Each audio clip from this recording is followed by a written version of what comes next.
wonder if we should wait for the number to stop a little bit before I start. Okay. So good evening, everyone. Thank you so much for being here tonight. My name is Marina Martin-Zaid. I'm an Education USA advisor from the PUC-Rio office. Welcome to our first ever Education USA Brasil virtual roadshow. During this whole week, we will have about 33 higher education institutions speaking on different topics. Today is the first day, from today until Thursday at 6 o'clock Rio time. And then on Saturday, we'll have two sessions, one at 11 a.m. and one at 2 p.m. To our representatives here tonight, thank you so much for taking the time to be here with us. Our panel today is about how to find the best financial option for you. And I hope you enjoy it. And I will now pass the microphone over to Luani, who is an Education USA advisor from São Paulo. Hello, everyone. It's very nice to be here with you all. I'll switch off to Portuguese real soon. Just letting you know, as Marina has said, I'm an Education USA advisor here at Mackenzie in São Paulo, and we're here to help. So I'll switch off to Portuguese now to welcome everybody that is attending, and then we'll go back to English. Boa noite, pessoal. É um prazer ter vocês aqui com a gente. Muito obrigada pela presença de todos que tiraram esse tempo para ouvir um pouquinho sobre estudar nos Estados Unidos, sobre essas instituições que vão contar sobre um assunto que é bastante interessante, né? Que são bolsas de estudos e como financiar os seus estudos nos Estados Unidos. E é sempre bom lembrar que esse evento é organizado pela Education USA, que é uma organização vinculado ao Departamento de Estado dos Estados Unidos, é uma rede global de centros de orientação, e a gente no Brasil, nós temos mais de 40 escritórios, então com certeza tem um escritório próximo a você, você consegue encontrar a lista completa de escritórios no nosso site, que é educationusa.org.br, depois a gente vai mandar esses links aqui no chat, então não se preocupem. E o Education USA tem justamente a missão de trazer informações precisas, abrangentes e atualizadas sobre estudos nos Estados Unidos, né, as oportunidades que existem lá. Além disso, a gente também tem os eventos do Education USA, como esse aqui, com as universidades americanas, as orientações personalizadas e as traduções certificadas. E vocês sempre conseguem saber sobre esses serviços buscando o escritório mais próximo, tá? Durante o evento, vocês vão poder enviar suas perguntas pelo Q&A, tá? Por favor, prefiram esse e-mail. O chat, ele tá ali, mas sempre foquem no Q&A, que é para as perguntas, e elas vão ser respondidas ao final da apresentação, tá? Então, os representantes vão falar sobre a apresentação deles, e depois disso a gente vai ter o período de perguntas e respostas, mas vocês podem enviando as perguntas conforme a apresentação for correndo, tá? E aí, depois do final dessa apresentação, depois do período de question and answer, a gente vai disponibilizar o link para a sala específica de cada uma das universidades, então vocês vão ter esse período também que vocês vão poder visitar essas salas específicas de cada universidade para tirar dúvidas sobre essas instituições, como as coisas são particularmente lá, né? Então, o primeiro momento de Q&A vai ser para perguntas mais gerais sobre o processo, né? Coisas que todos eles possam dizer, tá? Se tiverem dúvidas, fiquem à vontade para mandar elas aqui no Q&A, que a gente vai respondendo. And now I'll switch off to English again and start the panel off. So the first representative can begin the presentation. Let's have a great panel. Thank you very much. Thank you so much. Just going to share my screen in a moment. I want to thank on behalf of all of the Education USA advisors here for having us today. Today, we are going to talk about understanding financial aid and scholarships and how to navigate that system. I want to take a quick moment and introduce myself. My name is Stacy Aquero, the International Admissions Advisor at Stony Brook, New York. We will go through our individual institutions and have some time, but I'm going to pass it to my colleague Wade to introduce himself as well. Well, good afternoon, everyone. My name is Wade Sherman, and I'm with St. Cloud State University, and just really excited to be here this afternoon, or I guess it's evening, and to talk about the different opportunities we've got for how you look at financing your opportunities and education in the United States. And so we've come together to talk about different options for you and look forward to that. So. Thanks. Stephanie, want to just introduce yourself? Hi, everyone. I'm Stephanie Ray. I am with Coastal Carolina University, and I also am very excited to be here with you all today. So thank you all for joining us, and I hope that you can learn something great from this presentation. All right, and hi everyone, I am Bobby Brannigan. I'm the Associate Director for International Admissions at Embry-Riddle Aeronautical University. I represent our campus here in sunny Daytona Beach, Florida. We do have campuses in Arizona as well as Singapore. And we do have a worldwide online campus as well. So thank you guys so much for being here, and we look forward to presenting for you. And I'll pass it over to Calvin. Nope, you're on mute.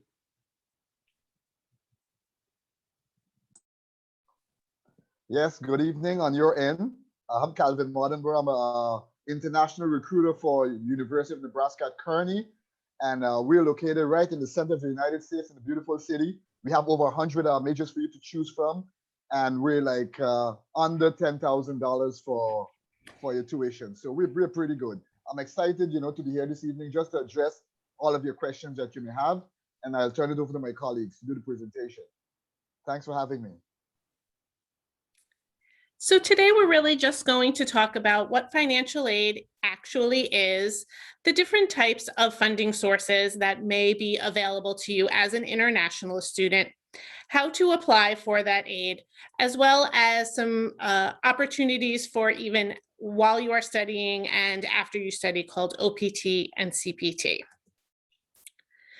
So when the words financial aid and scholarships are broached as you're going through the college search process, there's a lot of terminology that we're going to talk about today that is just as foreign to you as perhaps a foreign language or applying to college in and of itself. And so there are words like cost of attendance, which is used not only for the entire cost of attendance for your studies, but also used on your visa application and your I-20. Often that includes things beyond tuition and room and board, but things along the lines of travel and books and health insurance, which we'll go over. There's merit aid award, which we will go into, need-based awards, which we will also delve into, need blind, what an EFC is. There are applications and lots of acronyms for those applications called the FAFSA, the CSS profile, the ISFAA application. Other terms include things like net price calculator, on-campus student employment, what a grad assistantship is, and a financial aid package. So it's almost like a little vocabulary lesson that we will be giving you within financial aid. And I often tell students it's important to be comfortable or start getting comfortable with some of these terms. So what you need to certainly understand in terms of cost of attendance is understanding those university expenses. Typically, you will pay for tuition by academic term, whether it's a semester system or a quarter system. You can also have tuition based on the credit hours or full-time enrollment. So some universities will have different costs per credit unit. And so if you take full-time, which you are required to as an international student, typical full-time enrollment is 12 credits for a undergraduate student, and you would pay tuition per credit hour. But if you want to take 15 credits, it might incur additional costs, whereas other universities, regardless of your full-time status, 12 credits or 15 credits would pay the same for that semester. So you want to just understand how the particular university you are applying to and attending would charge for full-time credit hours. Most universities will offer some kind of installment plan or payment plan, whether it's a monthly option, whether it's other types of payment plan options, but you can, of course, make that out into installments. And then, of course, most of the scholarships that you are receiving from the institution will go towards any tuition and fees. Various costs can range depending on location of not only the university, but of course, even sometimes universities will have multiple campuses and can have different types of cost ranges. I apologize for the ringing in the background. There are other kinds of housing expenses that you might incur for your institution, which will vary depending on the type of room that you're having. So some students will request a single if available. Some are suite style, some are hall style, and so varying types of dormitory costs will have different factors. Some students will choose to live off campus if the campus allows you to live off campus. And we, of course, tell students to look into all of those factors. Some think that it might be cheaper, and in fact it might be, but we do need to factor in meals, commuting expenses, other utility expenses. So sometimes when you rent an apartment or rent space, you still have to pay for things like electricity and internet and other kinds of bills, water, all of those things. Some institutions will have scholarships that will cover housing fees. So it's important to see the scholarships you receive if they cover just tuition or include housing and what we call board, which is your meal plans. Other things that are in the cost of attendance, as I mentioned, are books. Your books are required typically for each of your classes. That your instructor will let you know what they are. They can be online books, they can be electronic books that you still have to pay for, they can be paper books. Most of the time you buy them through whatever contracted bookstore you can, what that your university has, but you can sometimes also find them online or at used bookstores, or what we call a buyback program, which other students will sometimes sell back their books and then you can buy back their books. Most of the time scholarships will not cover book programs, but again, it's institution dependent, which you will see a lot of as we talk about today, will be very institution dependent. And then one of the last things in your cost of attendance is going to be health insurance. Health insurance is mandatory for all international students studying on a student visa. Your university will either require you to have their health insurance or provide a list of approved providers that they approve at that institution. And again, most scholarships do not cover this expense except for some governmental sponsored students, but it is a requirement. And at that point, I am going to pass it off to my colleague. All right, thank you, Stacy. So yeah, we learned about financial aid terms and then things that go into the cost of attendance. So now I'm just going to go through some other things like what is financial aid and then specific types of aid and scholarships. So financial aid is money supplied by a source outside the family to help pay for the cost of education. So financial aid encompasses all these things. You can get merit-based, need-based, need-aware, need-blind. What does unmet need mean? Scholarships, grants, and loans as well. So each institution is a little bit different in what they're able to offer and how much they're able to offer as well. So in the next slide, then we will talk about types of aid. So merit-based aid is based on merit, essentially. So it's on your academic progress. So how your high school GPA was, maybe it's test scores, whatever that may be. Merit-based could be, they're typically partial scholarships. However, some merit-based could be a full scholarship as well. Need-based is going to be based on your family's need to be met in order for you to have the cost of attendance covered. Country or regional scholarships mean that there could be a specific scholarship for Brazilian students. So that's kind of what those are. Regional is kind of maybe where in the world you are. So it could potentially be something like South America or any regions like that. Government funded, so there are governments that do fund their students, so they will pay for everything for you. As Stacy talked about, they could cover your housing, your meal plans, your tuition, your student insurance as well. Privately funded scholarships are usually external to the institutions. It could be through an organization, it could be through some sort of just private donors. Each one of their requirements is a little bit different. So it could be something as easy as submitting maybe a video blog or an essay to having an actual face-to-face interview. Diversity scholarships have to do with diversity. So maybe there could be something for specific Brazilians or ethnicity, whatever that may be. It could be male or female scholarships, those types of things. Athletic scholarships, institutions do provide athletic scholarships as long as they are within the bracket of the athletic competitiveness. And so if they are not, then it would just be intramural, so they're not able to provide you athletic scholarships. Typically, this is NCAA Division I and II schools that are able to provide athletic scholarships. And then departmental scholarships. So this could be an engineering scholarship or an aviation scholarship, College of Business scholarship, College of Medicine scholarship. So any specific department that has scholarships available to you for your program, that could be something that you're awarded as well. So next slide.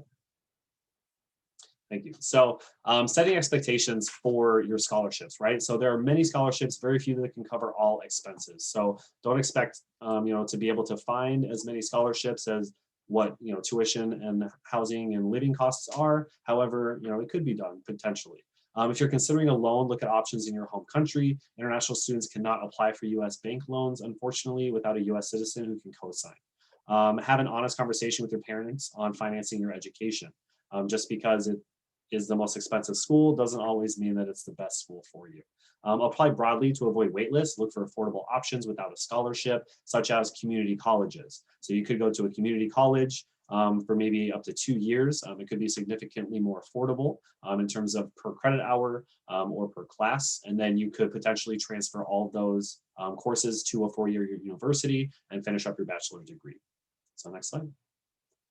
All right, so talking about full scholarships, they are competitive. You need to be thinking why you deserve a scholarship. And the reason should be because you can show that you are well-rounded, academically competitive, have distinctions, awards, and accolades, have leadership qualities, and you have a commitment to serve as well.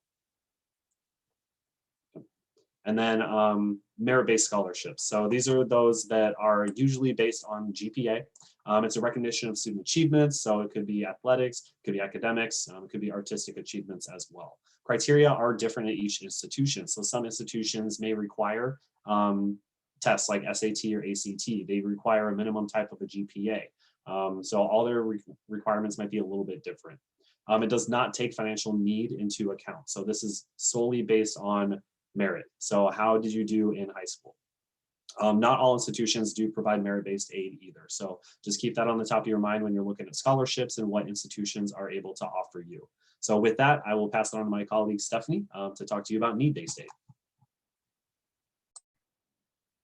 Hi, everyone. So as Bobby had just mentioned, need-based aid is going to be awarded based upon your family's financial situation. This can include grants, scholarships, work study, and student loans. So the good thing about this is that any of the grants and scholarships and money that is earned through a campus position does not have to be paid back.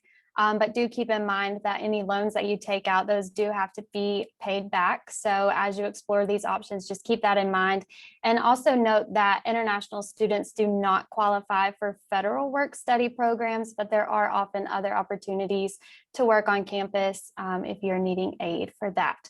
To be eligible and to determine your financial needs, some colleges may require that you complete the CSS profile or the International Student Financial Aid application, or they may have an application that is specific to the institution itself. So as you've heard a couple of times already throughout this presentation, everything can change depending on what institution you are applying for. So the requirements may be different, so always keep that in mind. And also note that it is important to remember that just because you apply for need-based aid does not always mean that you will receive it. A lot of these are going to be awarded on a first come, first served basis. And so it's just important to stay on top of any deadlines that you have, which we'll talk about a little bit more here in a moment. But do remember that just because you apply doesn't mean that you can get it or that you will be fully funded, but a lot of institutions do have the ability to at least partially fund some of the international applicants. And most of these opportunities are going to be renewable every year. However, there might be some criteria that you need to meet in order to be able to renew that aid. And if you'll go to the next slide, please. So to increase the likelihood of getting one of these awards, as I mentioned, it is important that you do not miss any deadlines and that you submit the applications as soon as you can. Because again, this award is often on a first come, first served basis. And these deadlines do vary among the institution that you're applying for. And you also may apply for these aid awards at various points in the admissions process. As you see here on the screen, some may occur during the admissions process or after the admissions process. So it's always important to check with the institution that you're applying for and just ask them any questions as you go. But regardless of when you would be applying for aid at a specific institution, it is important that you are prepared to provide your financial documentation. So going ahead and completing the CSS profile or the International Student Financial Aid application as soon as you can is only going to prepare you more for when it becomes time to start applying for aid at a specific institution. And if you'll go to the next slide, please. So on this slide are going to be a few tips that you should take into consideration for once you have applied for aid and you begin receiving your admission offers. If you have applied to more than one institution, you may consider waiting to make your decision until you have received all of your financial aid offers. And really think about these offers once you receive them. Is it going to be valuable to you? Are you going to be able to meet the conditions of maintaining the aid? Those are some really great questions that you should be asking yourself before you do make that decision. And also think about the future opportunities that may become available to you as a continuing student, because there are always a possibility that new opportunities for aid will become available to you as you progress in your studies. So it's definitely a good practice to look out for those opportunities. And I will pass it over to Wade now. Thank you. So I want to talk a little bit about graduate studies, postgraduate, but also some of those opportunities are also available for undergraduates. And so I think as you're looking to fund your education in the United States, it's really important to think about not only the scholarships, but those opportunities like Stephanie mentioned with work study, which is being able to work for part of your time in the United States and fund while you're going through the process. So some of the different graduate aid opportunities include fellowships, which are, again, grants along with scholarships. You might get tuition reimbursement, and that's one of the unique things, for example, at St. Cloud State University, is that we're able to give a scholarship that helps with tuition. Tuition waivers, so you might be able, as a graduate student, to take extra responsibilities and get a tuition waiver as part of an assistantship, for example. And so those are some different opportunities. All students who come to the United States with a visa are allowed to work up to 20 hours per week during term time. And so that's, again, an important way for you to understand that you can fund your education while you're having your education. So that's where it's important to think through some of that. Next slide, please. Is it letting me? There we go. Two different programs that are also important for our graduate and postgraduate students are CPT and OPT. And so they're important ones to think about. CPT is curricular practical training, and these are temporary off-campus employment opportunities that are directly related to what you're studying. And so those are really important opportunities for you to be getting experience in the field that you're studying. There are two different types, whether it's a full-time, which would allow you to be doing more than the 20, so 21 plus hours a week, or a part-time, so 20 hours or less. So those are two different directions to go. Again, it works that it's helping you gain credits, so an internship that then helps you graduate. Different programs are going to be able to help you find CPT employers. So a lot of departments have opportunities for you already arranged. So as you're looking at graduate studies, that might be something you want to talk with your advisors and faculty about. Next slide, please. OPT is another version of this, and this is optional practical training. And optional practical training is predominantly done after you have graduated. So you've had your degree, it's been awarded. This gives you an opportunity to stay on for a little bit longer. So these are temporary off-campus employments. Once again, they're going to be related to your student, to your major. So those are important ones to think about. There are a couple of different types of OPT as well, whether that's pre-completion, so you're almost done but not quite, or you're fully done with your degree, and that's the most common one. There is also an area of this, the STEM extension, which is an additional, not just a short-term opportunity, but up to 24 months or 2 years after you've graduated. So that might be an opportunity as well, is through the STEM extension. So all of those are good opportunities for you to be thinking about, particularly at the graduate level. Okay, and I think, is that me?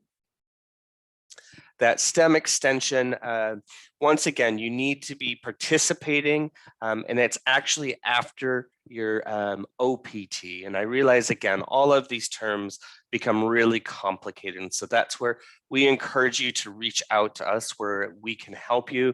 We encourage you to be going to your EducationUSA advisors and asking them, well, what are some of these different ways? So your eligibility on that, again, you are able to be at a paid job. The student has completed, so you have completed your degree in order to take these on. I think that's the last bit I'm going to go with. All right, so this last slide here is just going to give you all some resources that you can begin using if you are ready to start searching for some scholarships. There are several scholarship databases listed out here. So if you have a camera or if you want to take a screenshot on the device that you're using, this would be something that's really great for you to look back at later. This presentation is also being recorded, so you can always come back to it at that point. But if you click through some of these databases, you will be able to search for scholarships that are very specific to you as an individual. You can search by a program of interest. You can search by your country of citizenship or what state in the US you may be studying in. There are all kinds of options for scholarships here, so we definitely encourage you to explore some of those. And then at the bottom, there are a couple sample scholarship opportunities that I have included. The first one that you see there is a scholarship specifically for female students from certain countries, and Brazil happens to be on that list. So if you are a female student looking to study in the US, I definitely encourage you to check that one out.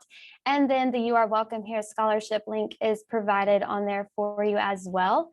Something that I did not list on here that I'm realizing now that I should have is a link to the CSS profile. I've seen a few questions come up in the chat about that. So the CSS profile is what schools are going to use to understand your specific financial situation. So if you can just access the internet, you can type in CSS profile and you should see a link up here for College Board. So that is going to be the resource that you want to use to learn more about the CSS profile and fill out an application if you're interested. So at this point, we are going to go into our individual presentations about our institutions. So I will lead that off. Again, my name is Stephanie Ray, and I am here today representing Coastal Carolina University. We are located in Conway, South Carolina, just a few kilometers away from the Atlantic Ocean and the resort area of Myrtle Beach, South Carolina. We currently have around 10,500 students on our campus, and about 2% of those are international students. We have over 93 undergraduate majors, 26 master's programs, 2 educational specialist degrees, and 2 doctoral programs. And we are most known for being the #1 marine science program in the Southeast USA. And we are also well known for the Wall College of Business, which is AACSB accredited, putting us in the top 5% of all business schools.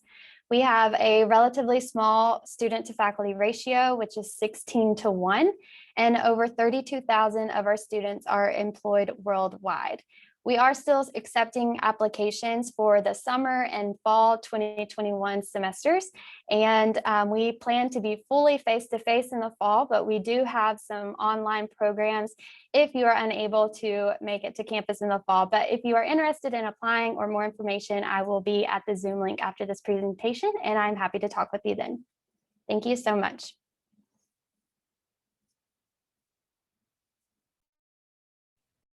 Hi again, Stacy from Stony Brook University. Stony Brook University is a large comprehensive research university ranked in the top 1% of universities in the world.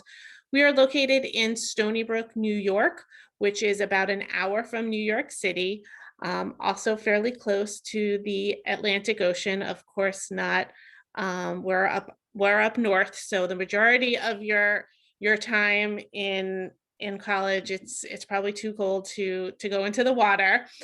We offer over 200 academic majors and programs for students on the undergraduate level, as well as a variety of graduate and PhD level programs.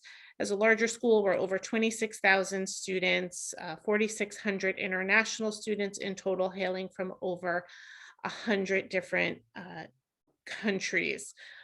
We are still selectively accepting some applications for the fall, so I will be on the Zoom call afterwards if you do have questions for the fall.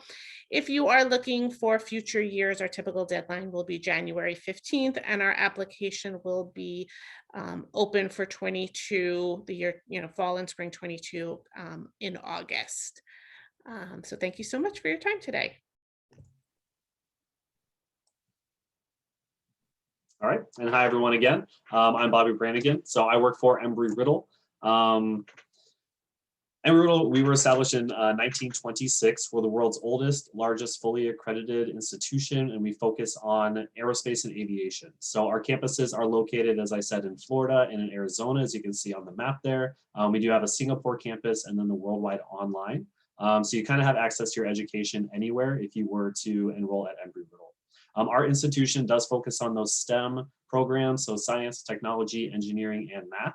We're well known for our engineering majors, including our #1 ranked aerospace engineering program, as well as civil, electrical, and computer, mechanical, and others. We offer aeronautical science, which is our professional pilot program. We have over 100 instructional aircraft on our campuses here in the United States.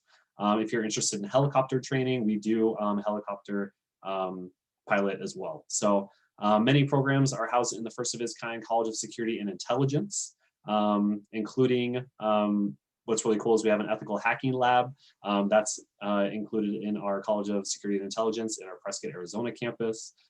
We do have many business programs as well. So we offer over 80 total degree programs, ranging from the associate level, which is a 2-year, up through the bachelor, master, and PhD level. Our student faculty ratio is about 24:1. So the small class sizes do allow you to engage in that practical knowledge, get that added support for your faculty. Over 100 labs and facilities on campus. We have aircraft simulators, spaceflight operations, games and simulation. We do have over 300 different clubs and organizations as well. So you can definitely get involved on campus. Our students come from over 148 different countries on our campuses as well. So regarding the scholarships, we do provide merit-based scholarships. They are still based on the SAT or ACT, although we don't require that for admission. And we do have NCAA Division II athletics at our Daytona Beach campus, so you would be eligible for sports scholarships. We are also accepting applications for the summer and the fall terms, except for our flight program. Unfortunately, that's full until next fall of 2022. And I will be in my Zoom room as well, so please come join me and ask any questions you have. Thank you.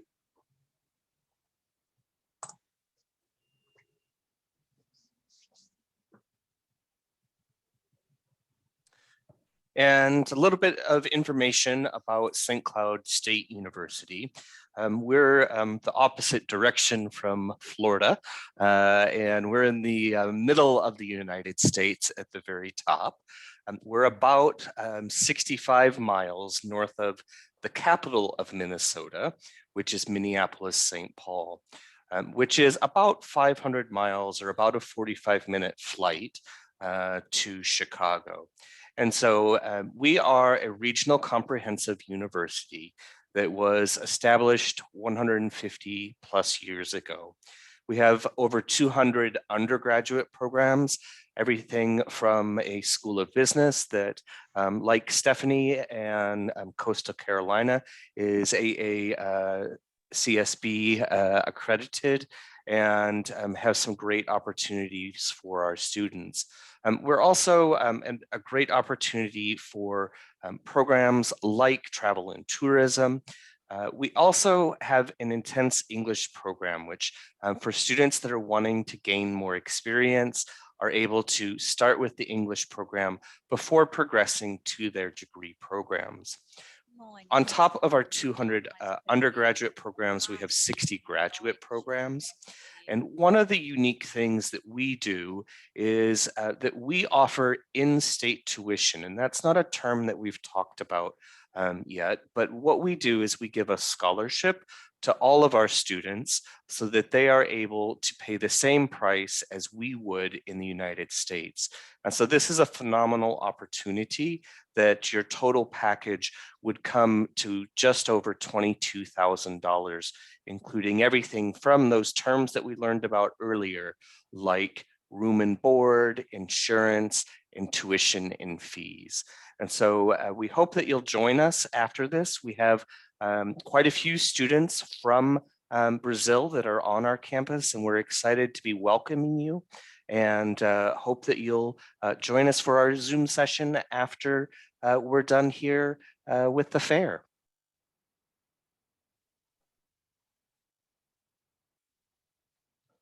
Once again, good evening, good evening, good evening. I'm with University of Nebraska at Kearney. We are located, like I previously mentioned, right in the center of the United States. We have approximately 6,902 students with nearly 400 international students hailing from 52 different countries. We have 120 undergraduate, 22 pre-professional programs, and 27 graduate programs. We have a vast array of facilities such as labs. We include a planetarium, an art museum, art gallery, glass blowing studio, and stuff like that for you to choose from. Can I have the next slide, please?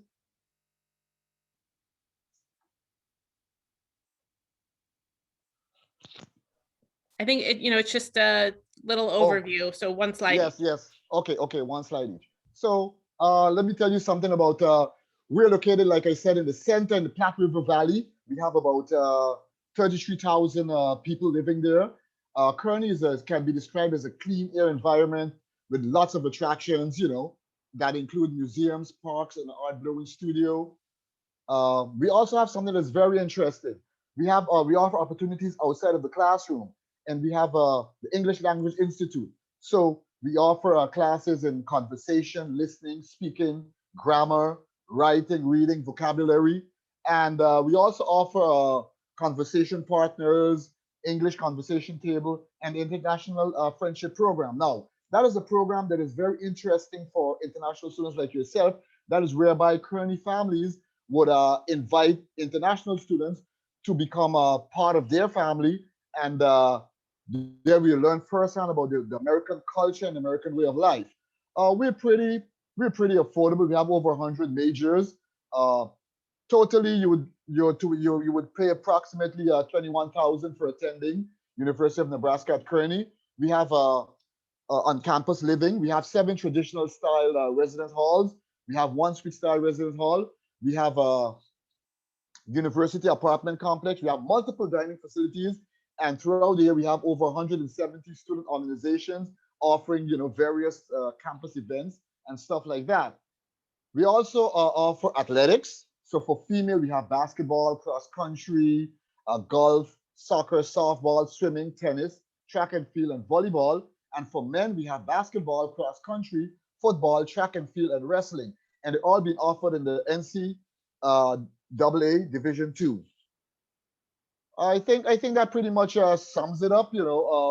Like I said, reach out to us at any time. My information is going to be in the chat. And that's just about it for me for today. Okay, thanks for your attention. So before we pass it back on to the Education USA advisors, on behalf of each of us, we'd like to thank you so much for spending a little bit of your evening with us learning about the financial aid process in the United States. And I know that if you want to individually reach out to us, if you can't come and join our Zoom rooms right after this, you can take a screenshot or a picture of our contact information. Of course, this is also being recorded, so you will have access to the full presentation afterwards. And in a few seconds, I'll stop sharing my screen so the Zoom links for each of our sessions will become available as well. And again, thank you.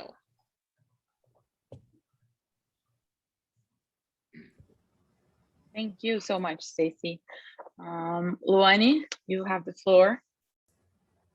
Thank you, Marina, and thank you everyone for your great presentation. We've been getting a lot of questions, so I'll switch off to Portuguese to address some of them. Boa noite a todos que entraram depois também. Eu sou Luani Casagrande, Advisor do EducationUSA aqui em São Paulo, na Mackenzie. Só para explicar um pouco da dinâmica, agora a gente vai para a parte de Q&A, então a gente vai falar um pouco sobre as perguntas que já foram enviadas e das que vocês vão enviar, e depois a gente vai passar os links individuais para salas de cada um desses representantes, onde vocês vão poder fazer perguntas específicas sobre essas universidades. Então, nesse momento, a gente vai falar sobre as perguntas mais gerais, tá? E elas englobam tanto Undergraduate Studies, que são os cursos de graduação, quanto Graduate Studies, que são os cursos de pós-graduação. Então, a gente vai falar um pouquinho mais sobre essas bolsas de estudo, como que funciona a Financial Aid. So thank you everyone again. I think it's important, question has come up and you addressed this, but I think it's important to reinforce it. What is the difference between a grant and a scholarship? I don't know who can answer that. Sure, I can dive in. So a scholarship is typically given to students based on either, most of the time, merit, sometimes based on need, and does not need to be paid back to the university. In order to keep that scholarship, there are typically some stipulations that go with that. In terms of a merit-based scholarship, you would have to keep a certain GPA, registered full-time. Sometimes with a need-based scholarship, you have to apply for that each year. It's not necessarily renewable. Whereas a grant is also not a paid back money, but is primarily given based on need and might have additional stipulations of whether you need to reapply for that each year, or is it given for all 4 years. A lot of times that grant also might be either departmental or athletic funding versus based on your GPA to receive that award. Perfect, thank you. And I think it's also very important to reinforce this, and I'll say this in Portuguese. Cada universidade, each university has their own policies. Então, cada universidade tem a sua política de bolsas. É sempre importante verificar no site de cada uma delas as informações relacionadas a bolsas, quais são os critérios, né, para você saber exatamente se você se adequa dentro desses critérios, tá? E se vocês tiverem perguntas, entrar em contato com a universidade. So the information is available on their websites, and you also have contact people that you can reach out to ask those questions. So always make sure to see if the information you're looking for is not on the website. And if it's not, reach out to the people that is informed on the website. They usually have someone that can answer your questions. Então, sempre verifique no site da universidade se essa informação não está disponível e se realmente não estiver, entre em contato com a universidade porque eles podem esclarecer essas dúvidas. Another question that came up is when the student, you addressed scholarships, grants, and all financial aid opportunities to students that are applying. How does it work after the student is already enrolled? Do they have other opportunities? How does that work? Yeah, I can pop in there. Sorry, Wade, were you going to talk? Okay.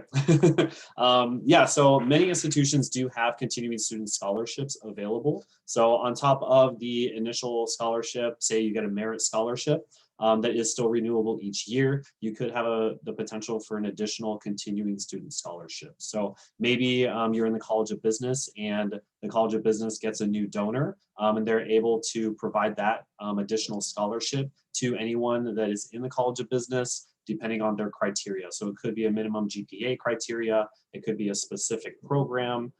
So these opportunities usually are communicated to you by the financial aid office of your institution that you are attending. So they will usually stay on top of that and let you know during your time there. You can also still apply for external scholarships while you are a current student. Some scholarships are only available to students maybe in their third or fourth year.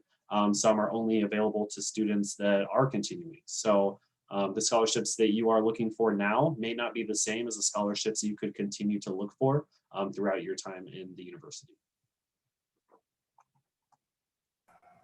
Thank you very much. Another topic that has come up many times is full rides or full scholarships.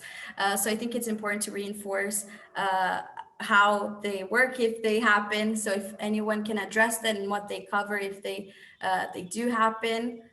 So I don't know who would like to take this. I'll go ahead. So a full ride scholarship for an undergraduate student can be more limited. Not every institution will offer a full ride scholarship. You have to also be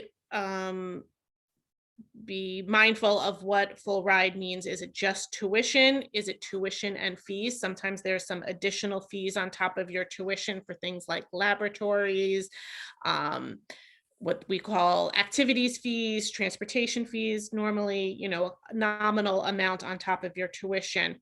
But a lot of times, even if given a full tuition scholarship, things like room and board would not be included. There are some specialty scholarships and some additional scholarships that might have full scholarships on the undergraduate level, including athletic scholarships, some departmental scholarships. Some institutions will have one or two full ride available opportunities, but not for the masses of international students. On the graduate side, there are probably more opportunities for graduate assistantships and research assistantships where they will cover the majority of your tuition and even sometimes a stipend for living expenses. I know it's been mentioned before, but this is again an area where each university and college and institution is going to vary. So it's important to communicate with us, communicate with your EducationUSA advisors to look for, what are all of the things that you're looking for in an institution and in a program, and to help narrow it down and start talking to each of the admissions counselors to see the opportunities available to you. Thank you, Stacy. Another question that came up was if there's a difference for scholarships and aid for transfer students and for freshman students. So I can speak to that one. It really will depend based on the institution. And so it's important as you're looking at institutions to ask that question. So it's a great question. Thank you for asking that. At St. Cloud State, for example, we do offer scholarships for our transfer students. And they're also then based on your GPA at the community college that you've been at and how you've done there. And we then base it on that. But each school is going to be very different in terms of what scholarship they offer based on your personal circumstances. And so that's where it's really important that you talk with both the university and the Education USA advisors who are best to kind of start helping you guide through some of that they may know of opportunities.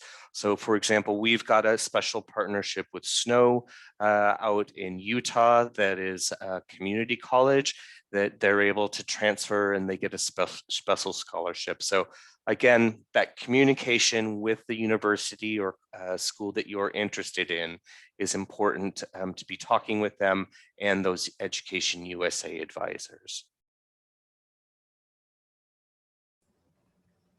Thank you very much. And I think it's also great that you pointed that out. The policies will change from institution to institution, even for the same type of scholarship. Então, quando você está se candidatando, mesmo que seja o mesmo tipo de bolsa, uma bolsa para a graduação, cada universidade vai ter a sua política diferente. Então, é sempre importante verificar no site de cada universidade. Inclusive, a gente recebeu algumas perguntas sobre cursos específicos, programas específicos. Essas dúvidas vocês podem tirar nas salas individuais que cada representante vai ter, e vocês sempre podem usar o site das universidades para verificar essas informações, né? Então, é importante, como o Wade falou, o EducationUSA está aqui também para ajudar vocês nesse processo. Então, além dos eventos que a gente tem com as universidades, a gente tem as orientações personalizadas e a gente tem também os plantões de dúvidas do EducationUSA, que são horários em que os orientadores do EducationUSA ficam à disposição para tirar dúvidas de vocês com relação ao processo de candidatura, qualquer coisa que englobe estudos nos Estados Unidos em nível superior. Então,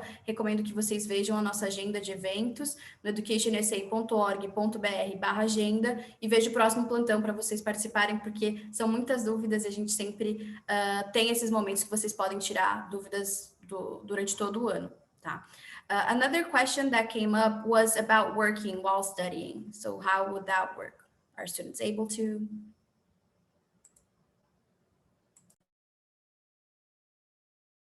I'm happy to talk, or Bobby, go for it. Again, you are allowed to work up to 20 hours per week. And so I really like to emphasize that you do have that ability. So it's not just a matter of getting all of the free money, that sometimes you have to work, and it's a great experience and it's a great opportunity for you to get to know more about the university or about the United States. And so it's a great interaction in that way.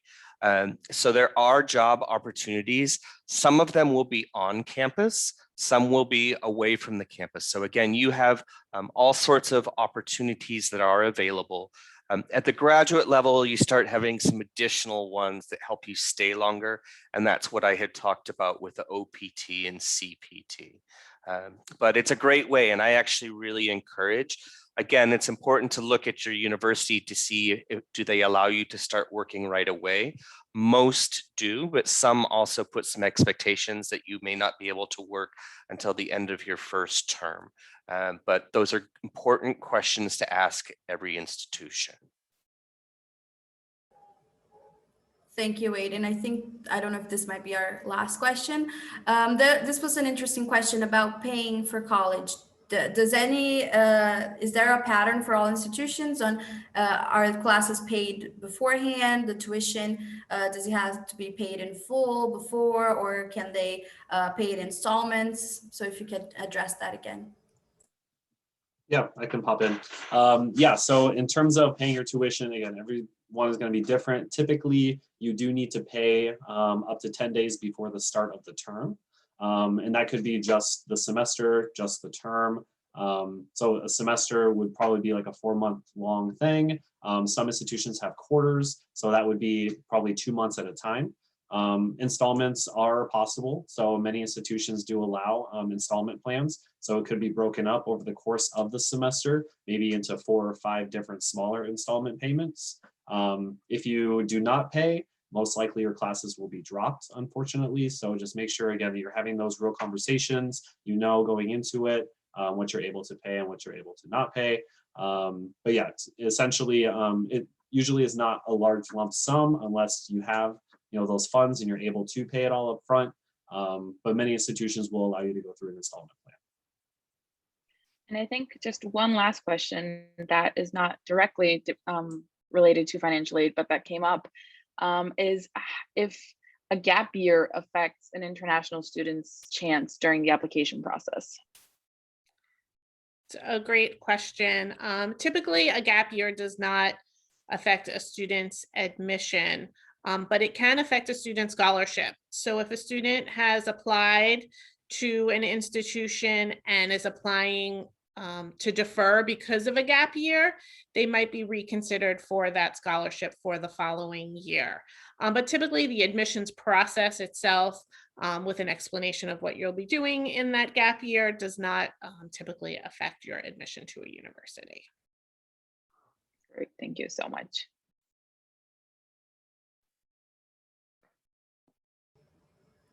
I don't know if there was any other topic that Marina has felt we need to address at this moment. I think the students, they have a lot of questions and a lot of them are very specific to you guys. We are ranging from, do you have marine biology? Is it important to have a portfolio? And so I'm directing them mostly to say, you guys, these are excellent questions and these are questions that you guys should ask them in their own Zoom rooms. And so I'm posting that and I'm going to now share the screen. I don't know if you guys want to take a few seconds to drink some water or something before you open up your rooms. We have had, I'm not sure if you guys are following, we got to almost 700 students attending. So that's a lot more than we were expecting. And they are all very grateful. As I think you can see, it is also saying thank you so much in Portuguese. It's been so wonderful. Your presentation was great. I loved that it was very cool and non-traditional. Love that part. And it's been a pleasure to have you guys here. Thank you for having us. Yeah, I look forward to speaking to everybody and hopefully seeing you guys soon on the road. Absolutely. Hopefully, so much. Yeah. All right, have a good evening. Thanks for having me. Hopefully you'll be able to get on the road soon after the vaccines. Yes.